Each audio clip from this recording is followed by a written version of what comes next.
A discussion of vital importance for tonight, particularly for our college community, and as we come together during ADHD Awareness Month, I'm hoping that we can just take a closer look at ADHD and how it impacts college students. So, just some general information about it. So ADHD, or Attention Deficit Hyperactivity Disorder, affects college students more than you might realize. In fact, studies show that approximately 12 to 16% of college students in the United States have ADHD. This condition can manifest in various ways, including challenges with time management, organization, and maintaining focus during lectures and study sessions. All of the above, I can raise on those. It's essential to remember that, of course, ADHD is not a one-size-fits-all diagnosis. This wide-ranging spectrum means that each college student's experience with ADHD is unique. Some excel in creative pursuits, while others may require additional support and accommodations to succeed academically. So tonight, we've assembled a panel who are well-versed in the specific challenges and strengths of students with ADHD, and of course, we also have Dr. Duggan here, which is our more professional side of getting to know more about ADHD, which we are very grateful to have her here. So we're aiming that tonight we'll explore the spectrum and foster a deeper understanding of how ADHD impacts our academic community. So by the end of this evening, we're hoping to not only increase awareness, but also enhance the support and empathy we offer to our fellow college students with ADHD. So thank you all for being a part of this essential conversation. So to start off, we'll do some introductions, just so you guys know why we are up here and why we are talking about ADHD. So, like I said, my name is Will. I have been suffering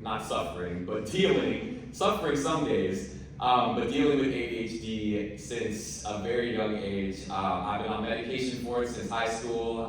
That was the choice of my parents, which has also been super helpful. More specific towards me, I had to understand how my ADHD affected also dealing with depression and anxiety, and that was very difficult for me in the past, just because sometimes that depression just made me not want to do anything, and then my ADHD is like, you have to do this, this, and this, and then there's just no lack of motivation, so it's like two things are just not working well with each other. So I was able to learn a lot from that experience, and I still feel like I'm learning more about my ADHD, but I feel like I have a set kind of knowledge of it, but sometimes it just does its own thing and I have to work through it. But super excited to talk with you guys a little bit more about it tonight, and hopefully you can gain something more from the mental health aspect of ADHD from that. So thank you. Hi, I'm Hannah. I am speaking in the aspect of personal experience as well. With this, I was diagnosed with ADHD in third grade, I think, second or third.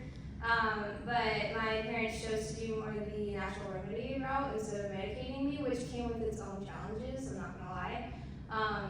And so, yeah, just struggling through educationally and just socially, all of it throughout my life. And so I bring some experience that hopefully will help just to raise that awareness, but also just help with maybe some tips that might help that I have found and had advice given to me that has helped. So, I'm Diane Duggan. I teach in the psychology department.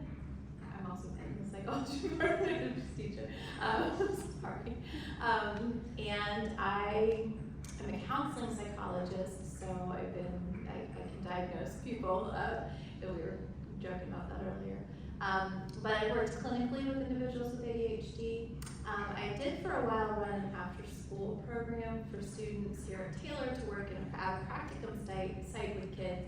And the primary problem the children were dealing with was undiagnosed, untreated ADHD. So I've supervised students working with kids, Taylor students working with kids with ADHD, and then also I'm a parent of a child with ADHD, and just seeing how different her presentation is than a lot of the people that I've worked with clinically has been very interesting. She claims that I probably have undiagnosed ADHD, and I think most of you that have seen my office can attest to that. But yeah, some of those features I find are also present for kids. I'm Tally. I am the president of SEN, which is our neurodiversity focus group on campus.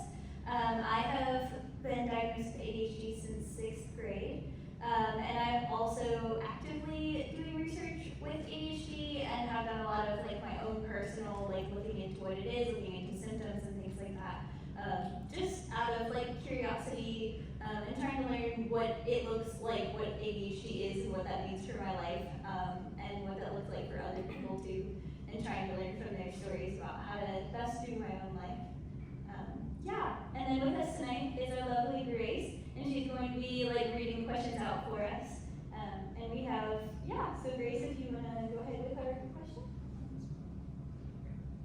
Try that one. All right, let's see. Hello. Yeah. Okay.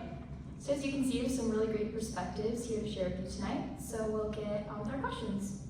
So the first question I have for you guys is, what are the most common myths or misunderstandings about ADHD? And how do you address them with your friends or professors? I can start us off. One of the biggest ones is that ADHD is only present in children. And obviously, from our panel of representatives, that's not true. And a big one is just being willing to be vulnerable with people and be actually, I do struggle, and I struggle to maintain focus with schoolwork, and I need a little bit of extra help sometimes. And so just being willing to start those conversations with people and explain kind of what it looks like for you to live life and how that's different from how they're living life. I think another big myth is that if you have ADHD, you have to be medicated to live life well, and that's not the case for everyone. Sure, it helps some people with their quality of life, and that's great, but that is not the case for everybody. In fact, there are other ways of coping with ADHD, just in behaviors and routines and stuff like that, and so so there's just that is definitely a big myth that I have found, and so that's it. I think I would say that most people think that it's always a struggle having ADHD, which is not necessarily true. I found that I've been able to work really well.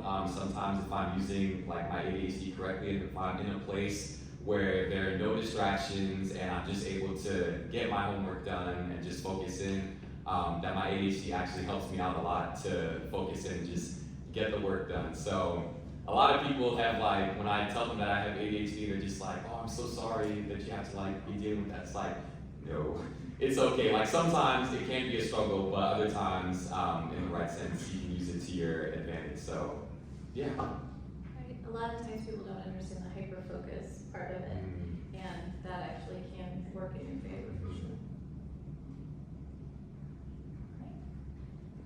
Another question we have is, how do you tackle procrastination and stay on track with your coursework? I can start with that one. So one of my biggest things that I feel has helped me is having a planner. And it's a very specific thing, but it is super helpful because I found that procrastination comes from not knowing when my assignments are due, and if I don't have it all in one place, it'll just kind of pass my mind because there's something else that's occupying the front instead of my homework. So having a planner and just being able to look at something each day to know what assignments are due and whatnot has been super helpful for me. I still deal with procrastinating though. I definitely do not have it all taken care of. Right now I still have a few assignments that are past due, but we're making it through. But yeah, a planner is a super helpful and kind of more real solution for that. I've also found that having a routine is super helpful. So I have every Monday, Wednesday, Friday, I do the same things, and every Tuesday, Thursday, I do the same things. And that really helps to I go to the same places to do my homework, and so when I'm in that space, my brain knows oh, it's time to do homework. And so I sit down and I do my homework, and I'm able to better focus and better recognize what I need to get done. And I use a planner. I have everything laid out, and I always work a day ahead. So if I have an assignment due on Thursday at midnight, I'll I'll have it done by Wednesday at midnight. That way if something happens and like I'm struggling with my executive functioning and I just like can't start that task for some reason, I have buffer time, I have that space to be able to do it again, like to be able to do it the next day instead if I need to. Or if something comes up and I don't have as much time to work on my homework, I have a little bit of buffer space to be able to push that into the next day. And then also like those deadlines are like super important to me, and so those give me like big motivation. If it's like getting down to the wire and I haven't like been able to start something, suddenly it's like, oh, it's due in 2 hours, I can start this now, and 2 hours later it's done and turned in. That's not the best way to handle that, but it definitely does help with like procrastination and like motivation for things like that. I think one of the biggest things for me has been like sitting myself down and getting the work done, which is really hard because I know that when I sit down I can do the work, but it's that procrastination that leads up to it. But one of the ways that I have like specifically like helped myself with that, especially with papers and stuff, is I know that I'm a very like I love conversation with people. I'm a very people person, very in the moment, and that's, you know, can't leave a side effect. But I know that about myself, and so because I'm able to recognize that and like name that, I'm able to, like for my papers, do talk to text, and so I will speak into my phone just like I'll sit in front of a wall and I'll just, you know, speak it out, and so it helps me like find my voice in my papers instead of just like sitting and having writer's block the entire time, or procrastinating. It actually makes me kind of want to write those papers because it's just like having a conversation. And so those kind of things, like recognizing things about yourself, and then like, okay, like how, what steps can I take to fix it, or not fix it, but like help with that. And so like I think one of the biggest parts is just recognizing that like that I struggle with that, and so yeah. So procrastination is huge, though. Still struggle with it. Always will. I actually wanted to mention something else about papers as well that I like just found out this semester. But I've always been the type to, like, when it's a long paper, like a 3 or 4 page paper, to just leave everything to the last minute. And one thing that I've tried to work on this semester is like maybe even doing a page a day, and knowing that, you know, when the paper is due, that helps out a lot as well, because I don't put as much pressure on myself trying to do everything at one time, because sometimes that can be overwhelming and I just don't want to get the work done at that point. So I would also say taking like small steps with your homework is super helpful, because if you try to put it all in like one time, that works for some people, I will say. Other people, like me, it does not.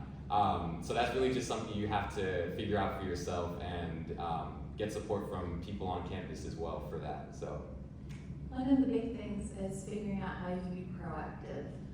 We always want to be proactive and not reactive, although we want to be proactive in planning how we will react. So we don't want to overcomplicate it, but that proactive piece is you have your plan in place before you start, and you're proactive with not missing too much sleep, which will set things off, or you're proactive with addressing things as soon as, so we don't get 10 assignments behind. The minute we're 1 assignment behind, we have a plan for how we're going to jump in and react to those things. Does that make sense? And the other part is we want to make those plans in a way that maximize your success potential. So if you know that your most effective time for studying is at a certain time of day, maybe that's a peak time for medication, or that it's going to be really hard to do certain types of homework, depending on how your whatever you're doing to treat your ADHD, whether it's exercise or diet or medication or whatever you're doing, you want to plan those times for studying and for working to be your most efficient, effective times. Otherwise, you're going to struggle. It just isn't going to work. If you leave it all until the end of the night when medication's worn off and you're amped up from just all the stimulus from the day, it's much harder to get things done. So that proactive approach. Thank you, that was really helpful. Going along the lines of things that have helped you, what support resources on campus have you found most helpful for students with ADHD? A really big one is the AEC. They are responsible for getting to the students and helping get like plans in place to help, like if, whether that's somebody else taking notes in the class and then you get their notes as well as your own, or like if that's getting extended time on tests or testing in a quiet environment. They are really big on helping arrange for those things, and Scott Barrett is in charge of all of that, and he's super, super helpful and willing to work with people to help get that all figured out. And as a mom and a parent and a professor at the same time, I never mind as a professor getting those accommodations, but it's helpful if you do come up and really talk to me about what that means for you, if you're willing to do that. But if there's something I can be doing that's helpful, I want to know that as a professor. As a parent, it's a pain to help my child try to get all the paperwork done to get the ABC accommodations, but totally worth all of the effort. So if you're kind of on the fence, maybe in high school my child didn't need anything in high school, but now in college may need something different just because the expectations are different and late assignments have different penalties and those kinds of things. So you may find yourself in a different boat with that. Just go talk to Scott Barrett. He will hook you up. He's very helpful, very approachable if you don't know him. So. I think one of the biggest ones for me is just getting distracted by noises around me. And so for here at Taylor specifically, there are noise canceling pods in the library, and those have been really helpful for me because even in the library, where it's a quiet space, I still get distracted by the slightest pen drop or, you know, the clicking of the pen that somebody doesn't even realize that they're doing, but to someone with ADHD, it's just like the biggest distraction ever. And so those noise canceling pods have really been helpful because once you enter them and close the door behind you, there's like no noise, and it's super helpful. And so, yeah, just super helpful. I can go in there and literally study for hours or bust out a paper in, you know, a couple hours. Super helpful, and I love that Taylor provides that resource for us. So if you haven't used it already, go use the study pod. Great news is that we're getting more. Hallelujah. I would also say, kind of going off of what Dr. Dunning was saying, taking advantage of office hours. I think that's a super helpful way to communicate your issues with professors and also having that one-on-one time with them so that they can help you out. I'm doing a lot more office hours now than I would have last year because a big issue for me with my ADHD was kind of communicating that to somebody else because it felt like I was burdening them with that. So I would say do not be afraid to reach out to your professors, especially here at Taylor, because there is a really special connection that you get here with your professors that you really won't get anywhere else. And even with the professors I'm talking with this semester, they have all been super helpful and just want to get me back on track with some things that I may need to catch up on. So yeah, professors are here to help you, so take full advantage of it however you can. What specific challenges have you faced in class due to ADHD, and how do you overcome them? I can start with that one. Zoning out. Like, I promise you, it'll be like maybe 5 or 10 minutes into the class, and that's all I hear. And then everything else just kind of feels like a blur. So I found that if I have like a little fidget or something in my hand that I can kind of mess around with, it'll keep me awake and keep me just focused in on what I need to learn. But yeah, I would definitely say zoning out in the classroom is a big one. Yeah, that's really all I have for classroom situations, but it's not fun. It is not fun because you miss out a lot from zoning out, and sometimes you can't even get that information back because you haven't communicated to somebody else like you need the notes because you're in the classroom and everybody's expecting you to be listening. So that makes it really difficult, but yeah. One of the big things I would recommend to everybody is the very first day of class, get the number and an agreement with the two people next to you that you're going to share notes. And then you're going to have to be responsible for providing notes.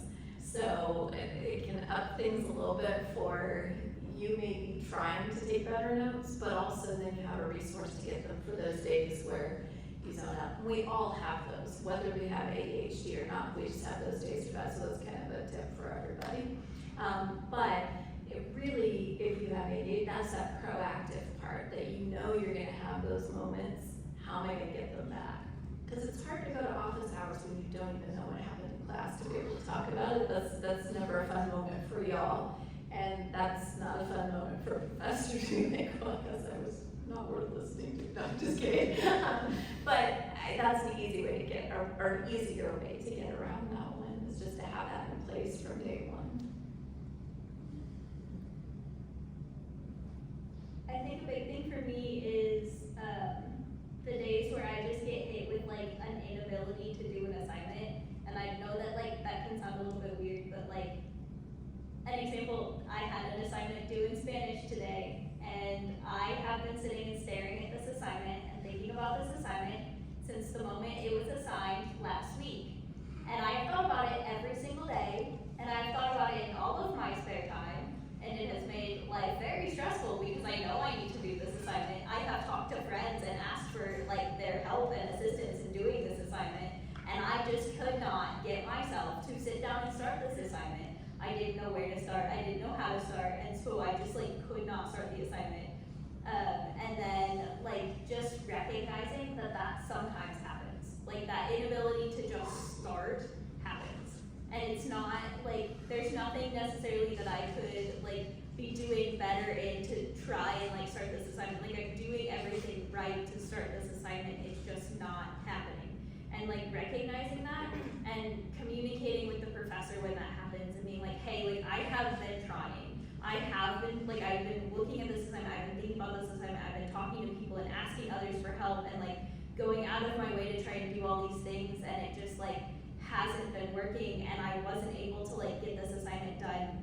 And like I have X amount of it done right now, like I was finally able to start it and I got all of it written out in Spanish. I just wasn't able to get the second half done. Can I get an extension? And so like communicating with my professors, I think that's a really big thing. Like communicate with your professors, talk to them, be like, hey, like I've been working on this, I have been trying, I promise I'm not just like putting it off into the last minute because I want to, but like I just could not get this started, and like asking for that extension. And I found that like when that happens, like because I have been active and proactive in all of these other ways to like get to a point where I do turn stuff in and everything, that they're very gracious and they're like, absolutely, like it's okay, it happens sometimes. Take that extra day, take that extra 2 days, and like just get it in when you can.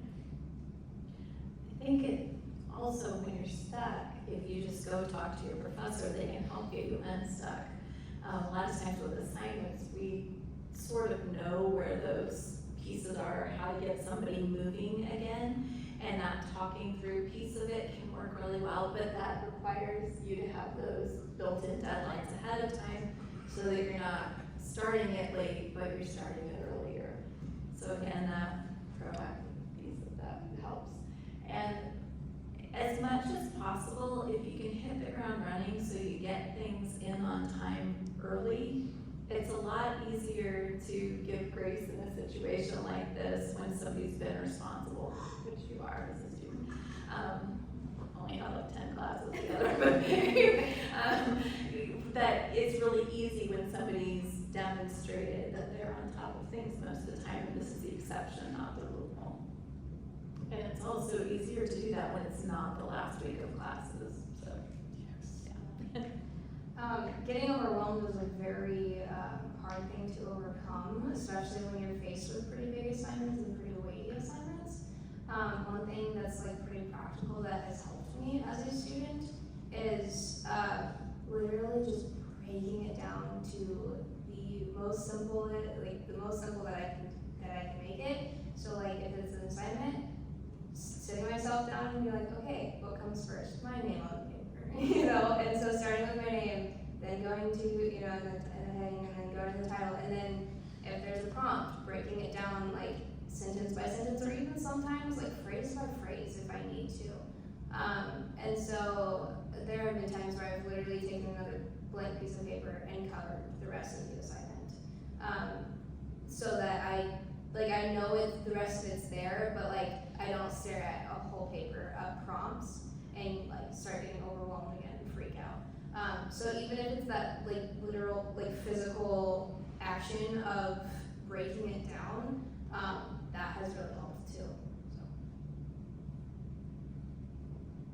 do you manage stress and take care of your mental health while juggling college and ADHD? I can start with that one. So stress has definitely been a big part of my mental health and ADHD experience. I think in the past, so I transferred here to Taylor last year, and my first fall semester was rough. Transitioning here, I just had so much on my plate with work, and I had to just like kind of catch up because not all my credits transferred over. So just like Hannah was saying, I felt very, very overwhelmed, and it brought me to a point where I was just feeling really depressed again.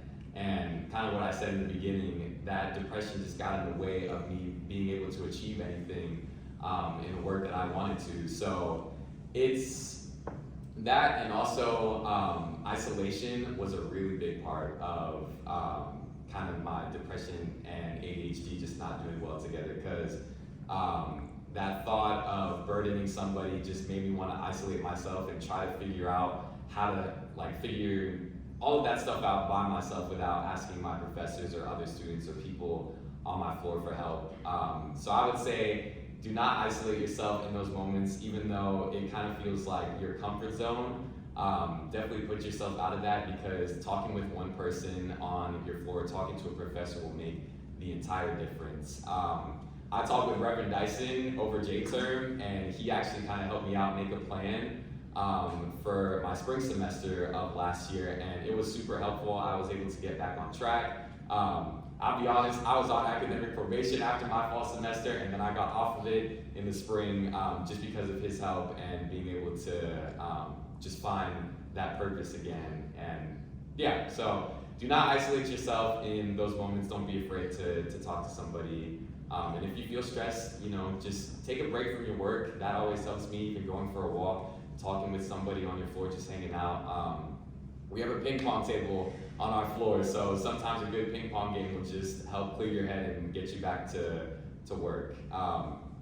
What else? I also have a timer that I kind of use for my work, so I set it for like 25 minutes, and then I take a 5-minute break and then go back into it for another 25 minutes. There's a specific timer for that online, so if you feel like you want to kind of do little chunks of your work, that's another super helpful way to get through that. I found that taking it like moment by moment is most helpful, because my schedule, if you see my calendar, it looks absolutely insane. I have like overlapping activities, like it looks like a nightmare. And when you throw in like the fact that that doesn't involve any of my homework or classes, like it just, some days feel like a lot. They feel super overwhelming. And kind of like Hannah does with her assignments, where she breaks it down piece by piece. That's how I do my days. I break them down piece by piece. And I set alarms. My alarms are repeating alarms, and they go off like every Monday, Wednesday, Friday. And so it would be like, okay, here's my alarm to go to class. And so I will get up at the same time every day, and I will get breakfast, and then I will work on homework. And I don't have to try and keep track of time as well. And that means that I can be more focused, like in the moment, on what the task of my moment is. And then when the alarm goes off, I switch into, okay, I'm going to class now. And I am focused on, I'm in class now. And I just take it activity by activity, step by step, and kind of, instead of trying to think through everything I have to do in that day, I think through step by step what I have. And I set alarms and reminders for things that are abnormal or unusual, or that I need to remember for that day. That way I don't have to try to hold it all in my head. And I can kind of just let that go and take it step by step. Because I found that when I tried to hold it in and tried to like remember all of the things, I forgot things, which made me more anxious and stressed, because I had things I forgot that I now had to catch up on. And so setting those alarms, setting those reminders, writing it down in my planner, writing it down on a sticky note that's in my computer, wherever that's placed, having that set out and set aside, and then going moment by moment, activity by activity, is the most helpful thing for me. Kind of creating an external executive function. I think a beautiful thing is setting boundaries in your life, and I'm not gonna lie, this is the craziest semester that I have ever had in college, and this is my 5th year in college, so it's insane. But one of the things that I am honestly just now learning and just now implementing is setting boundaries. And what that looks like for me right now is all the things that I'm involved in. I'm involved in jump, PA, and so many other things, but those kind of things that are pretty big and I can't drop, like that's not possible. Making sure that I'm setting boundaries, and not because I don't want to spend time with people, that's not it at all, but that at the end of the day, like I've been like setting that devotional time that I can have to relax before bed, or even if that looks like 5 minutes or something like that. Just being intentional with my boundaries, and yeah, it's something that I'm recently implementing. So not going to sit up here and say that I have it all together, because I definitely don't. But that is one thing that has helped, is just being intentional about setting those boundaries, and setting like boundaries with people that I know I need to, and that kind of stuff of just being proactive about my time, So I think the question had a piece on stress, and as a psychologist who wrote a dissertation on stress, I feel like I have to comment on that. You all need to figure out how you individually deal with stress. There's not a one size fits all, but there are some sizes that fit most. And one of those things is exercise. It's really important that we move. Not exercise and you gotta get a HIIT workout in. Great if you want to, but just walking, ping pong, any of those sorts of things. Physical activity, our body's working to move, and that's good for our mental focus. So prioritizing some sort of movement during the day, and if it can be a little faster at times, that's great. Also eating, we don't think always about just the importance of eating balanced, but that's just a good general thing for helping our stress. And then of course, not isolating relationships, having those people that breathe life into you. Not all of your relationships do that, and that's where the boundaries come in. That you have a lot of people on your wing. Not everybody is helpful to you at all times. So kind of figuring out who those core key people are for those moments when we're down. We're talking about ADHD singularly as an issue, but the truth is ADHD is comorbid with a lot of other things. And so some of you might experience OCD and ADHD, which is just a lovely combo. That one is really hard with the hyper focus and those sorts of things. So there are a lot of other things that may come along: anxiety, depression, a lot of different issues. And if you find yourself really struggling in a way that's bigger, it's interfering with your ability to do school, because students with ADHD are less likely to finish college. So if you're finding yourself dealing with some of those bigger pieces, then it doesn't mean it's impossible, just, on average, right? I would encourage you to find someone to talk to, whether that's a professor. Reverend Dyson is always a good person to talk with, but also the counseling center, the AEC, with lots and lots of resources. If it's specifically in the mental health realm, if the counseling center here is unable to help you, they'll refer you to someone in the community. Several professors would be happy to give you names of people in the community who could be helpful. You just want to have the biggest toolbox you can have full of coping resources for what life is going to throw at you. And this is a great time to make sure you have a fully stocked toolbox. Really quickly, I would also say sleep is a huge thing. Yeah, that was the other one I liked. Yeah, sleep is, there are some days where I'm just so stressed out and it feels like I need to, just rest and go to sleep, and then the next day I'll be able to get back to the work that I need to do. But if you feel like there are just some days where you're super stressed out, don't be afraid to just rest first and prioritize your rest. And then the next morning, wake up a little bit earlier than you usually do, and then get the work done then. But yeah, don't put yourself in a stressful situation, which is easier said than done sometimes, because we have midterms, we have finals, we have things that are due at midnight, so we want to get that done first. But when you can, do your best to prioritize sleep. It'll help a lot. Because the reality of it is, you're not going to be productive if you are tired. And so what Lil was saying about being intentional about taking a nap if you need a nap, that's okay. Yeah, you're not going to be productive, you're not going to get your work done as efficiently or effectively as, as your best work, if you were just absolutely exhausted. And so, yeah, if that, like he was saying, looks like pushing it off to a different time, but like making sure that you still have a scheduled time for it, and not just like, oh, I'll get to it tomorrow. No, I have time tomorrow at 11 a.m. I'm gonna sit down and do it.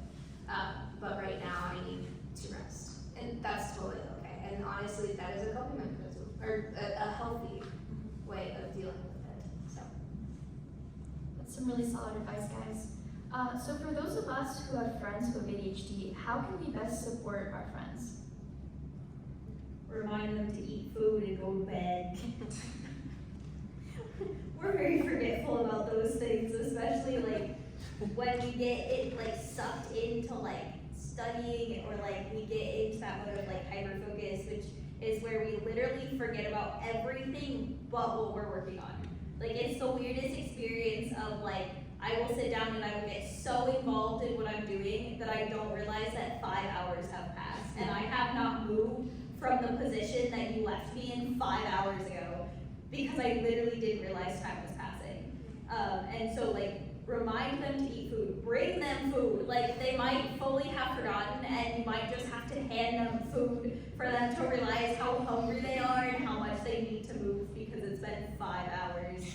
Like bring them food, bring them water, like just like sometimes if you're like, hey, you have an activity at 8 o'clock tonight that you were going to, like that little reminder, like they may have fully forgotten what they wanted to do or what they were planning on doing. And so like giving them that little reminder piece, even if that's like a reminder of food, because we need that. I can speak personally about that. Taylor right here is my roommate, and one of the ways that she really helps me with all the things on my plate, and like that aspect of my ADHD of just getting so hyper focused on something, even if it's hyper focused on being overwhelmed, which can definitely happen and definitely happens to me. Her basic reminders of like, hey, have you eaten today? Or how did you get lunch? Or did you get dinner? Or just like, or hey, I love you, but put your phone down. Those kind of things when I don't realize I've been reading on it or like scrolling, through social media for like an entire 2 hours. Or like, hey, don't you have an assignment due that you were complaining about yesterday?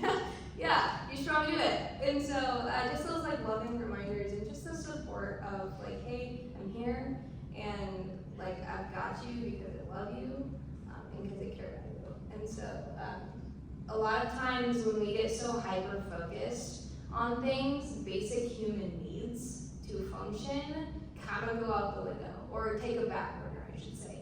And so those gentle reminders of like, hey, didn't you say you were going to, go take a nap? Or didn't you say that you were going to go get some food right now? Or didn't you say an hour ago that you were going to go to bed? Those kind of things really help because we get so hyper-focused in the moment on things. So, yeah. It's really important that you ask people what they might need. Because I know that it's not always appreciated by my child when I give those gentle reminders. But I'm also the mom, so that makes it different, right, than if friends are doing that. But it's really important to ask, how can I support you? How can I be helpful? And it sounds like you guys are great support for one another. Everybody needs a tally. No, it's true. Everybody needs a tally. That's fact. That's fact. It is. She helps us keep our research team moving. Otherwise, we're done for water. But it's just a good reminder. But sometimes we have to ask people for those things. So 2 things. One is being able to ask in a way that lets people know this is what I need from you. So, a lot of you have asked me for recommendations. I tell you, you've got to remind me. And that's just to help me stay on track and get things done that I need to get done. But also to give you the freedom to ask it multiple times. Does that make sense? We want to be sure that we're having open communication so that people feel that autonomy and responsibility, and not that we're trying to micromanage their life. But also, it is helpful to get reminders. So just that open communication and asking people, what would you like? I think that's true for any problem that your friends have. Asking them, how can I help you? What can I do to be helpful in this situation is a nice way to start the conversation by helping. I think one thing that does the exact opposite of helping is when we hear like, oh, you haven't done that assembly yet, or I thought you said 2 hours ago you were gonna go to the gym. You know, you're still sitting. You know, that kind of attitude about it is definitely the opposite effect. Instead of just like switching tone of voice, switching, you know, choice of words and stuff like that. Instead of being like, oh, how come you haven't done that yet? And instead being like, hey, how can I help you do this? Or how can I help you remind you of this? Or like, just coming from the standpoint of carrot instead of just like, I can't believe you haven't done that yet, let's do it tonight, you know, that kind of stuff. So, I would say that a huge thing that has helped me, especially for homework, is just having someone that I know is like, if I ask them, you know, you want to go to the library and just get some work done, like they're going to be there. And so sometimes I'll literally just, if I know I'm going to be on my phone or I feel like I want to be on my phone, I give my phone to this other person and I'm like, do not give it back to me until I'm done with this assignment. And that has helped me so much. So don't be afraid to reach out to your friends and be like, hey, I have this assignment to do, and I don't know if you have any homework, but can we go to the library and just work on something together? And for most people, they'll just be like, yeah, I got you, because we all have some assignment that we probably have to do during the week. So yeah, don't be afraid to reach out to your friends, but kind of what Dr. Dunning was saying, really just be willing to ask and to see what people need in order to help them, because ADHD looks different for everybody, like we've emphasized a lot tonight, so yeah. So we've got about 13 minutes left, and we want to open up the floor to you guys and kind of see if anything that we've said tonight has sparked any questions. Or like, we still have a whole bunch of questions that you guys submitted throughout today. So we can also kind of go through those if you guys don't have any questions of your own. What are some symptoms of ADHD that people may not realize are symptoms of ADHD?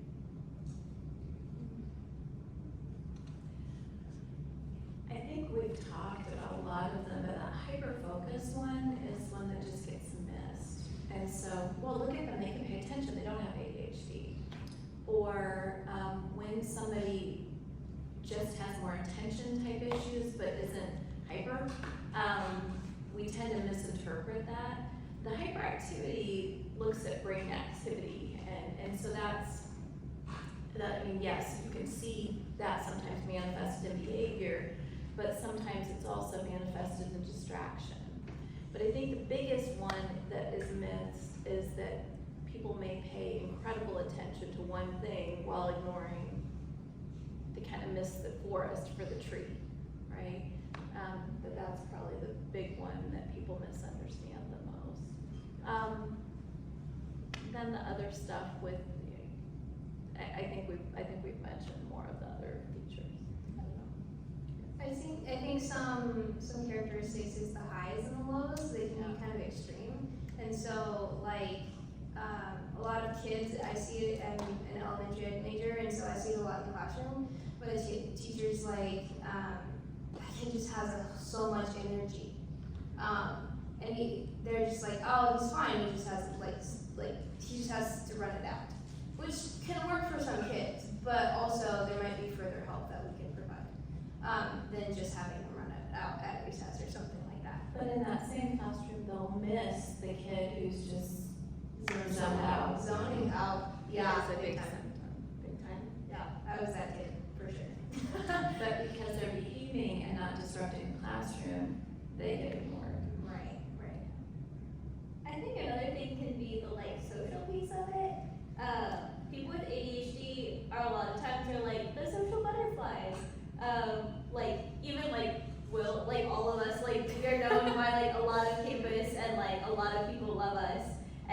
like it seems like we can form friendships super easily, but also on the other side of that, like we lose friendships really easily because we don't necessarily process how things are like coming out, and we like I might look at Hannah and I might say like why haven't you done that yet? And it like comes across as like really snarky, but like in my head I'm being like really like empathetic of like, oh, like what's wrong? Like why didn't you get to that yet? And so like we just can't necessarily hear the tone of voice that we're using, or like we get hurt really easily by something somebody says, and they might mean it to be like super empathetic or like as a joke, but we take it to heart, and then we like cut that friendship off because like what they said was so hurtful to us, and that's not necessarily what happened. It just that's how it felt to us, and so like things like that can be like really, really hurtful, even if it was meant as a joke, or even just like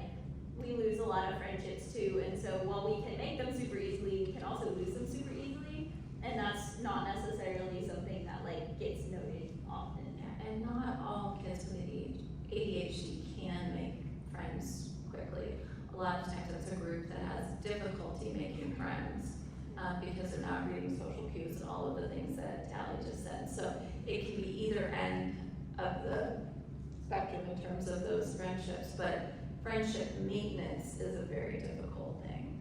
Yeah, talking on that a little bit, I have a kid in my first grade class. He is not well liked by the rest of the class because he is so hyperactive. And so, like the teacher that I'm working with has him isolated by himself, which I don't think is the best strategy, but whatever. But all that does is just, it builds up inside of him, and I can see it, to where he'll leave his seat to go and like punch someone in the arm. So, like that kind of stuff where it's like that social aspect is being taken away from him, and it's not helping him build those social skills that he needs. And so like, yeah, so a lot of times it can build up if we're not careful. And so, yeah, that's a symptom as well of a lot of people get annoyed very quickly, very easily, and there's not a whole lot of patience as much as I would like there. So.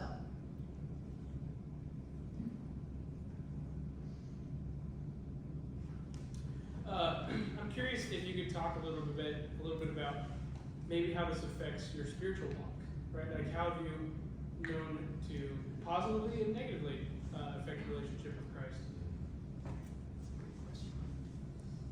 I can kind of start. So I experience God like very, very like tangibly sometimes, and then there are times where like I just like feel nothing, and so like there will be periods of like 6 months where I will read the exact same book of the Bible every single day, like chapter by chapter, repeatedly. Like I think I have read Acts probably 30 times, just straight through. And every single time I have read it, something different has jumped out to me. And like even if it's like a sentence, the way that a sentence is worded changes like the entire meaning of a story for me, and I get really excited about that. And then I'm like going and telling everybody I know, like, oh my gosh, this is so cool, did you know this thing in the Bible? And I get really excited by it, and then I get burnt out of that book, and then I just stop altogether. And so there's that like, kind of like all or nothing piece, like I'm all the way in, I'm fully, tangibly experiencing God, I'm like hearing Him talk to me, I'm seeing Him move in all sorts of awesome ways, and then I'm like really in it, and I'm reading this book like over and over again, and like I'm really feeling Him, and then I just get burnt out and I just nothing. Like I have stopped reading my Bible, I have like, I don't, like I'm not super listening to worship music, like nothing, there's just nothing there. And then like some amount of time later I'll jump back in again, and it's just that like continual cycle, like I have trouble maintaining for like super extended periods of time that like deep connection with God. I think it's been a struggle for me, just like, it's not really bad, but the motivation to sit down and have devotional time with the Lord is something that's extremely important. but that it's hard to do because I sit down and I'm distracted by so many different things. And that's not just my phone, but like the AC that makes weird sounds, or we all know those units. Dorm life, but like You those. don't have AC. But those kind of things of like, it's hard to sit down and focus on one thing for like, if I carve out even 10 minutes. It's hard to sit down and focus on one thing for 10 minutes, like if I'm being completely honest. Especially if it's not like audibly in my ear and it's all on my own effort of like my own discipline. And so I have found that I used to just like tell myself like, okay, I'm gonna read a chapter a day, which is great that I'm exposing myself to that scripture, but I found that I wasn't focusing on what I was reading because I just wanted to get just to meet that goal. And so something that's really helped is reading until I find, intently reading until I find a verse that sticks out to me, and then stopping. And then, mulling over that verse and, asking, I have a list of questions of, asking myself, okay, what was the culture in this time? What was, some activating questions so I'm not just, sitting there, reading the Bible, you know what I mean?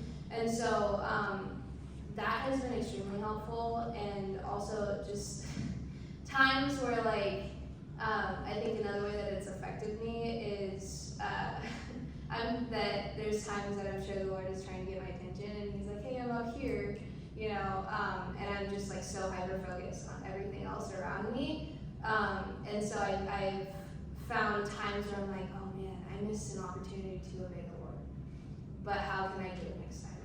And so that's not getting discouraged on myself of shoot, I was so focused on everything, so hyper focused on everything around me that I didn't think to look up and to open my ears and to open my heart. And so that's a big thing is just okay, I missed it this time.